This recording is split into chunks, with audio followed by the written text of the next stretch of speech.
আসসালামু আলাইকুম। ক্লাস 7 এর সকল ছাত্রছাত্রীরা, আশা করি সবাই ভালো আছো। আলহামদুলিল্লাহ, আমিও ভালো আছি। তোমরা জানো যে তোমাদের সেকেন্ড সেমিস্টার মিড টার্ম পরীক্ষার জন্য আমরা একটা সাজেশন তৈরি করেছি এবং অ্যান্সার সহ। যারা অফিস থেকে এখনও নাওনি তারা অবশ্যই নিয়ে নেবে, আর যারা নিয়েছো তারা অ্যান্সার শিট সহ সাজেশন নিয়ে বসো। ম্যাডাম আজকে তোমাদের আলোচনা করব প্রথম টপিকটা নিয়ে। দেখো, আমি তোমাদের প্রথমে রেখেছি read the text below and fill in the gaps with the root words in the brackets adding suitable suffix, prefix or both. এটার মানে হচ্ছে একটা শূন্যস্থান দেওয়া আছে, এখানে কিছু মূল শব্দ আছে, শব্দের সাথে সাফিক্স প্রিফিক্স ব্যবহার করে তোমাকে আরও একটা শব্দ গঠন করতে হবে। এখন ব্যাপারটা হলো সাফিক্স প্রিফিক্স কি আমরা হয়তো জানি না, বা ক্লাস 6-এ করে এসেছো হয়তো জানো, 7-এ তোমাদের জন্য আর একটু জানা দরকার। আমি তোমাদের জন্য যেই প্যাসেজটি রেখেছি, তোমাদের যে শূন্যস্থানটি, সেটা আমি পড়িয়ে দিব। তার আগে তোমাদেরকে একটা জিনিস বলে রাখি, কোনো শূন্যস্থান পড়ার আগে শূন্যস্থানের যখন শূন্যস্থানটি পূরণ করবে, যে ওয়ার্ড দিয়ে করবে, ওয়ার্ডটা তোমার সেন্টেন্সের সাথে অর্থবোধক হতে হবে। সেন্টেন্সটা কি ব্যাপারে বলা আছে, টপিকের মূল উদ্দেশ্যটা কি, থিমটা কি, সেই রিলেটেড একটা ওয়ার্ড তোমাকে ইউজ করতে হবে। এখানে আমি মূল ওয়ার্ডটা দিয়ে দিয়েছি, জাস্ট তুমি সাফিক্স এবং প্রিফিক্স ব্যবহার করবে। তারপর তোমার যেই অর্থটা হবে, যে নতুন ওয়ার্ড হবে, সেই নতুন ওয়ার্ডের অর্থটার সাথে সেন্টেন্স সবটা মিলতে হবে। দেখো, money can not bye happy, ঠিক আছে, আমি ব্র্যাকেটে দিয়েছি হ্যাপি, কিন্তু অ্যান্সারে দেখো আমি দিয়েছি হ্যাপিনেস। অর্থটা কি দাঁড়ালো, টাকা কিন্তু সুখ কিনতে পারে না। হ্যাপিনেস মানে কি, সুখ, তার মানে টাকা সুখ কিনতে পারে না, ক্যান নট বাই হ্যাপিনেস। আমাদেরকে অবশ্যই প্রশ্নটা পড়তে হবে, প্রশ্নে বলাই আছে আমাদেরকে সুইটেবল সাফিক্স অথবা প্রিফিক্স ব্যবহার করতে হবে, কিন্তু মূল শব্দটা আমরা লিখতে পারবো না, আমাদেরকে সাফিক্স অথবা প্রিফিক্স ব্যবহার করে একটা নতুন অর্থবোধক শব্দ ব্যবহার করতে হবে, যেটা সেন্টেন্সের সাথে মিলে যাবে। সেকেন্ড লাইনে দেখো, money is a must for our life. টাকা আমাদের জীবনের জন্য কি, আবশ্যকীয়, অত্যাবশ্যকীয়, মাস্ট, খুবই প্রয়োজন। It is not necessary to bring happiness, এটা প্রয়োজন না যে সুখ বয়ে আনবে। হ্যাপিনেস ইজ অ্যাবসলিউটলি, দেখো এখানে ব্রেকেটে দেওয়া অ্যাবসলিউট, কিন্তু আমি অ্যান্সারে দিয়েছি অ্যাবসলিউটলি, তার মানে কি সঠিকভাবে। Happiness is absolutely a psychological thing, ব্র্যাকেটে দেওয়া আছে সাইকোলজি, কিন্তু আমি বলেছি কি সাইকোলজিক্যাল থিং। অর্থটা কি দাঁড়ালো, আসলে সুখটা কি, সুখটা হচ্ছে বাস্তবিকই একটা মানে মানসিক জিনিস, সাইকোলজিক্যাল, মনস্তাত্ত্বিক ব্যাপার। এটা সাইকোলজি হচ্ছে আমাদের মনে কি চলে, সাইকোলজি, একটা মানুষের সাইকোলজি বলতে বোঝায় তোমার আর আমার মনের ভিতরে কি চলছে। আমাদের মনেও অনেক সময় অনেক কথা আমরা নিজেরা বলে থাকি, চিন্তা করে থাকি, সেটাই হচ্ছে সাইকোলজি। তার মানে সুখ কি, সুখ হচ্ছে সঠিকভাবে সাইকোলজিক্যাল একটা ব্যাপার। It is the name of a feeling, এটার আরও একটা নাম হচ্ছে অনুভূতি। আমি এখানে ফিল দিয়েছি, ফিল মানে অনুভব করা, এটা ভার্বে ছিল, এটা কি হয়ে গেল, ফিলিং, সাফিক্স ব্যবহার করেছি আমি, তাই এটা এখন হয়ে গেল অনুভব করা থেকে অনুভূতি। It means the contentment of the mind, এটার মানে হচ্ছে মনের বিভিন্ন যোগ সংযোগ, আমাদের মনে কি কি ধরনের কথা থাকতে পারে, সেটাই হচ্ছে contentment. He who has satisfaction with, এখানে আমি ব্রেকেটে স্যাটিসফাই দিয়েছি, তোমাদেরকে এটা স্যাটিসফাই হবে নাকি এটার সাথে কি সাফিক্স হবে অথবা কি প্রিফিক্স হবে তোমাদের বুঝে তারপর লিখতে হবে। এখানে হচ্ছে স্যাটিসফ্যাকশন, তার মানে অর্থটা কি দাঁড়ালো, হি হু হ্যাজ স্যাটিসফ্যাকশন, হি মানে যে, যিনি, যার আছে, স্যাটিসফ্যাকশন মানে কি সন্তুষ্টি, স্যাটিসফাইড, স্যাটিসফ্যাকশন মানে হচ্ছে সন্তুষ্টি, with what he has is ব্রেকেটে রিয়েল, রিয়েলটা কি হয়ে যাবে রিয়েলি, এ হ্যাপি ওয়ান, আসলে একজন মানুষ যার আছে সন্তুষ্টি যে কোনো জিনিসের ব্যাপারে সেই সত্যিকারের হ্যাপি, রিয়েলি সেই হচ্ছে হ্যাপি। তার মানে কথাটা কি দাঁড়ালো, আমাদের মনের মধ্যে কোনো ব্যাপার নিয়ে আমাদের যদি সন্তুষ্টি থাকে তাহলেই আসলে আমরা সুখী, কিন্তু আমাদের মনের মধ্যে কোনো সন্তুষ্টি নেই তাহলে কিন্তু আমরা সুখী হতে পারবো না, আমরা অসুখী হয়ে যাব। তাই রিয়েল থেকে রিয়েলি হয়েছে, সাফিক্স ইউজ হয়েছে। অ্যাবভ অল, পরিশেষে সর্বোপরি, we should keep in mind, আমাদের মনে রাখা উচিত, দ্যাট যে এইখানে ব্রেকেটে এইচ নাম্বারে ওয়ার্ল্ড দেওয়া, তার মানে কি হবে worldly, worldly happiness is not all, আমাদের মনে রাখা উচিত যে বিশ্বব্যাপী সুখী মানে দুনিয়ার সুখী কিন্তু আসল না, সব কিছু না, ওয়ার্ল্ডলি, এখানে ওয়ার্ল্ড থেকে বিশ্ব থেকে ওয়ার্ল্ডলি বিশ্বব্যাপী বা দুনিয়াদি এরকম কথাটা হবে। তার মানে আমাদের দুনিয়ার সুখী আসল না, সব কিছু না। If we want to be eternally happy, যদি আমরা ইটারনালি হচ্ছে সর্বোপরি দুনিয়া জুড়ে যদি আমরা খুশি হতে চাই, and lead a dignified life, এবং যদি আমরা একটা পরিচ্ছন্ন জীবন চাই, we have to earn money in an honest way, আমাদেরকে কি করতে হবে, টাকা উপার্জন করতে হবে সৎ উপায়ে।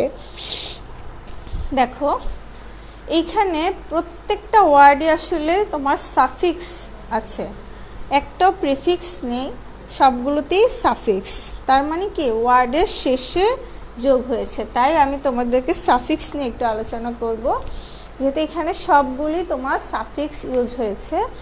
দেখো সাফিক্স মানে কি, সাফিক্স মানে দেখো ম্যাডাম অ্যারো দিয়ে লিখেছি, কোনো বর্ণ বা বর্ণ সমষ্টি যা কোনো শব্দের শেষে যুক্ত হয়ে নতুন অর্থ তৈরি করে। তার মানে এতক্ষণ যা বললাম যে মূল শব্দের শেষে যুক্ত হয়ে নতুন অন্য একটি শব্দ তৈরি করবে।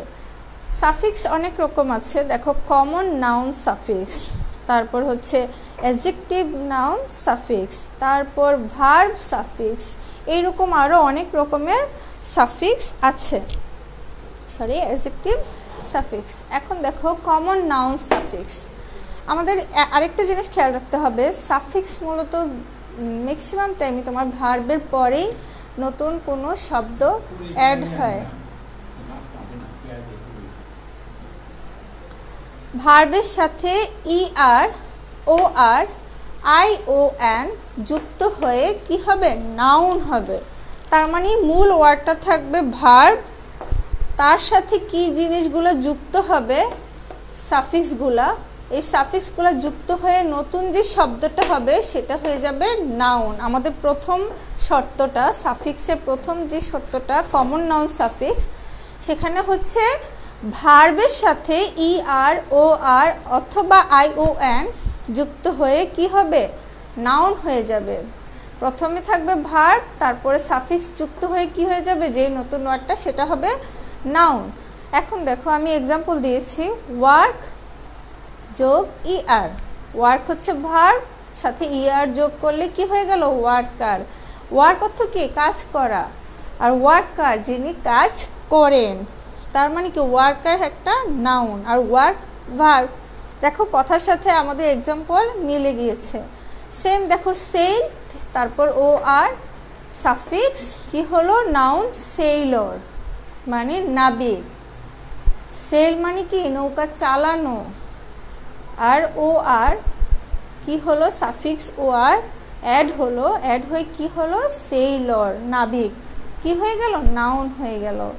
তেমনই দেখো অ্যাক্ট অভিনয় করা, তাই না, অ্যাক্ট মানে তো আমরা জানি অভিনয় করা, অ্যাক্টের সাথে আই ও এন সাফিক্স যুক্ত হয়ে কি হয়ে গেল অ্যাকশন, অ্যাকশন মানে কি এটা অভিনয়, অভিনয় হিসেবে ধরা যায়।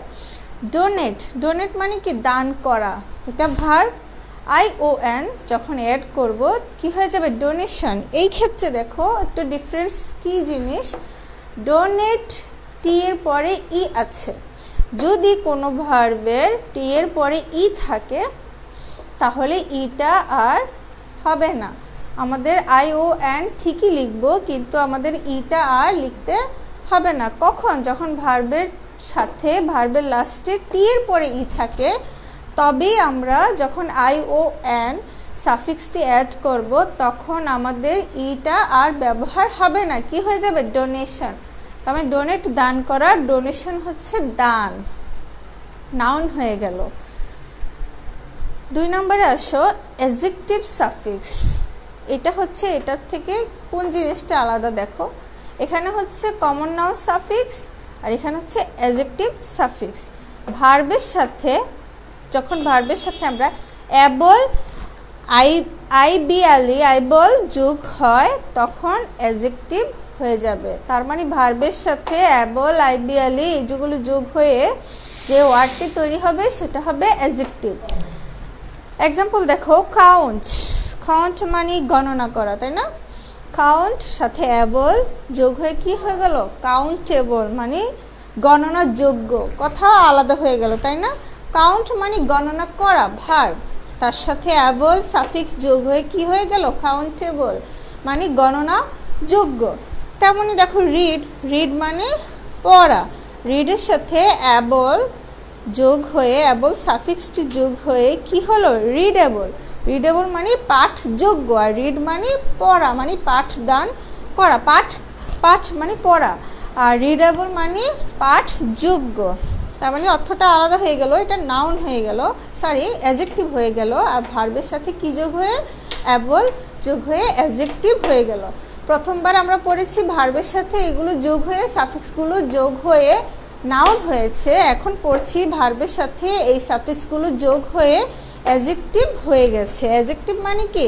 অ্যাডজেক্টিভ মানে হচ্ছে নাউন বা প্রোনাউনের দোষ গুণ ভালো মন্দ এগুলো বোঝানো। ফ্লেক্স, তারপর দেখো আরেকটা ওয়ার্ড ফ্লেক্স সাথে আইবিএলই যোগ হয়ে ফ্লেক্সিবল হয়েছে। ফ্লেক্সের সাথে ইবল যোগ হয়ে ফ্লেক্সিবল হয়েছে। ফ্লেক্স অর্থ হচ্ছে বাঁকানো, মানে এরকম করে বাঁকানো। ফ্লেক্স এটা হচ্ছে ভার্ব, আর ইবল যোগ হয়ে কি হলো? ফ্লেক্সিবল, তার মানে হচ্ছে বাঁকানো যোগ্য। কি হয়ে গেল? অ্যাডজেক্টিভ হয়ে গেল। কাউন্টেবল অ্যাডজেক্টিভ, পরিমাণ করা যায়, গণনার যোগ্য। রিডেবল পাঠযোগ্য। ফ্লেক্সিবল বাঁকানো যোগ্য, এগুলো কি হয়ে গেল? যোগ্যতা বলা হচ্ছে, তাই এটা অ্যাডজেক্টিভ। তারপরে আসো 3 নম্বরে ভার্ব সাফিক্স। ভার্ব সাফিক্স হচ্ছে আইএসসি যোগ হয়ে যে জিনিসটা, যে নতুন ওয়ার্ড তৈরি হবে, ভার্ব তৈরি হবে।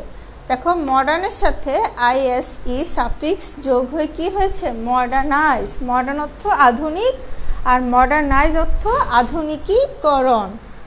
তারপর আছে ইন্ডাস্ট্রিয়াল। ইন্ডাস্ট্রিয়াল অর্থ হচ্ছে শিল্প সম্পর্কিত। তারপরে তার সাথে আইএসসি আইস যোগ হয়ে কি হলো? ইন্ডাস্ট্রিয়ালাইজ, শিল্পায়ন করা, একদম নতুন একটি অর্থ। ঠিক এইভাবে আমাদের আরও অনেক সাফিক্স আছে, তোমাদেরকে আমি দেখাচ্ছি।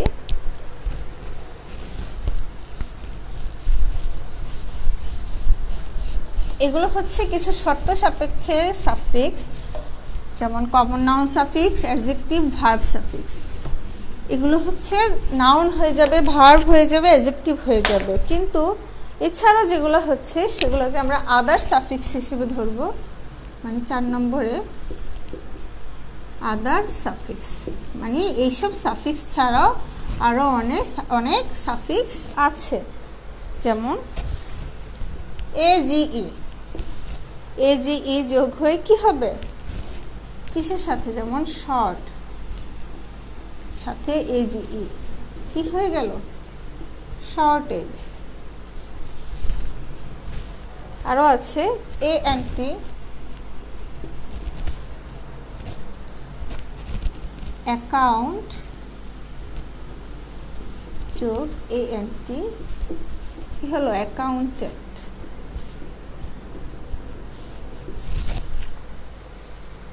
আরও আছে অ্যাসিস্ট্যান্ট, কনসালটেন্ট। তারপর দেখো মেন্ট।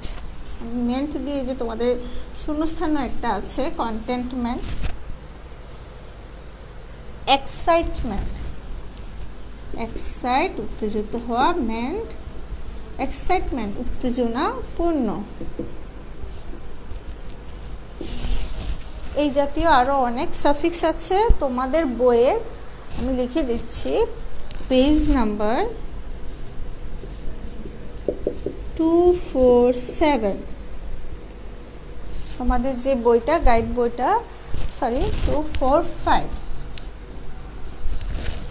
245 পৃষ্ঠায় অনেকগুলো সাফিক্স আছে, 44 পৃষ্ঠায়ও আছে। তোমরা অবশ্যই সাফিক্সগুলো মুখস্থ করবে। এগুলো কিন্তু যত বেশি পড়বে তুমি কিন্তু আবার এলোমেলো শূন্যস্থান পূরণ করতে পারবে না, যে আমি বানিয়ে বানিয়ে একটা দিয়ে দিলাম আন্দাজে হয়ে গেল, এইরকম না। তোমাকে কিন্তু এই সাফিক্সগুলো জানতে হবে, এগুলো জানতে হবে। তাই তোমাদের বইয়ের এই 245 পৃষ্ঠা বা 244 পৃষ্ঠা দুইটাই বলি, সাফিক্সগুলো তোমরা অবশ্যই শিখবে। ইনশাল্লাহ আমাদের যখন মাদ্রাসা আবার খুলবে আমি অবশ্যই তোমাদের পড়াগুলো নিব, আর লিখবে, যত বেশি লিখবে তত বেশি পড়া মনে থাকবে। আজকের জন্য এখানেই, আল্লাহ হাফেজ, আসসালামু আলাইকুম।